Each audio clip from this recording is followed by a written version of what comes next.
So first and foremost, how is an application reviewed and evaluated? So here's a little chart that covers sort of all of these things together. You'll see this is sort of the whole process from beginning to end of what it's like to apply to an American university. There's some acronyms and things in here, so please don't if you don't know what those mean, that's totally fine. Just concentrate mostly on what those bigger sort of letters look like on the side. First and foremost, sending your documents, getting everything in together and getting everything collected. You put that all in, and then what happens on our end is the universities will collect all of that information, and then it will go out to faculty members or admissions officers who sort of sit in a committee-like structure, which essentially means that there might be 1, 2, 3, 5 different, 10 different people that are going to be reading your application. It really depends on the type of program that you're applying to.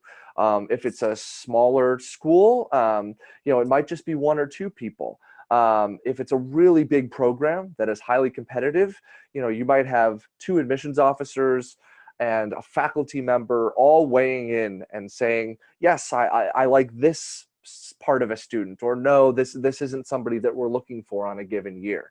So after they sort of all vote, and it's a little bit like if you've ever seen, like China's Got Talent or Britain's Got Talent or USA's Got Talent, where they have the X's and the O's, where they sort of all vote.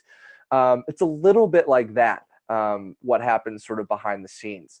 So that review committee, that next area, they will get together and help evaluate that profile.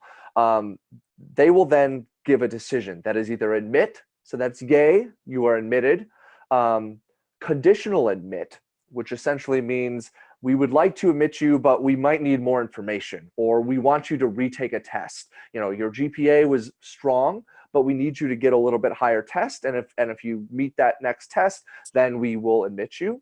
They'll give you a waiting list is a possibility, and that is essentially, hey, we don't have room for you right now on our campus, but we're going to wait and see, and maybe a spot will open up if some people don't say yes to us. And then there's also the possibility of a rejection, where they will say, nope, sorry, we're not accepting you at this time.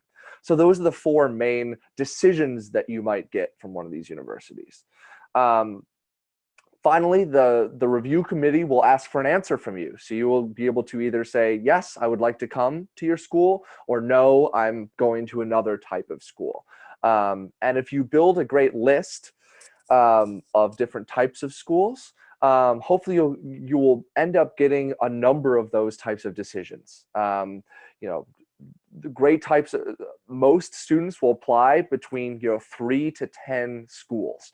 So you might be getting different decisions from many of those different places, and eventually you will have to decide on one place where you want to attend.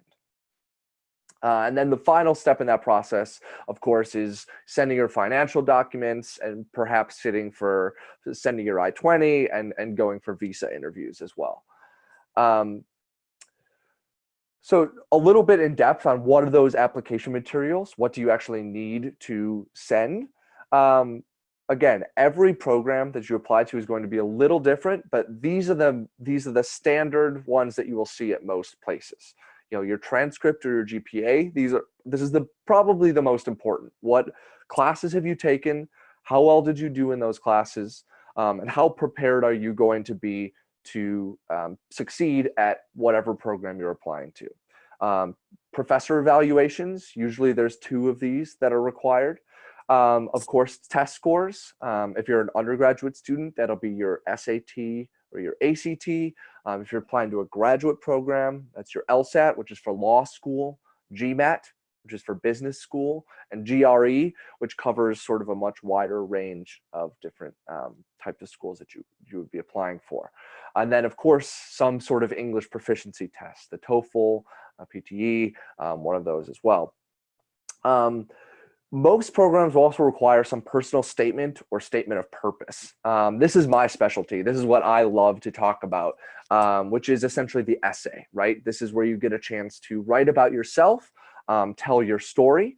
And this is admissions officers' favorite part as well. We like to get to know students and to hear more background, the things that don't normally show up in just a number in your GPA or your test scores. Your extracurricular activities or your resume, things will show up there, and that will, we'll talk more about that later. And then 2 optional things are something like an interview where you will actually be asked to talk with an admissions officer and go back and forth. Or finally, supplemental materials, extra research that you've done. Maybe you're a musician, sending a musical recording, et cetera, et cetera. When you put all of this together, it can tell a pretty good story about what kind of student you have been and what kind of student you will be. And wanted to talk a little bit about, so I was talking earlier, Burr, about sort of what this admissions committee looks like. You know, what actually does this committee look like? This is sort of what it will be, is many different types of people who are all sitting there. They won't judge as harshly as some people do on some of these reality TV shows, but there are similar conversations that happen where people go back and forth.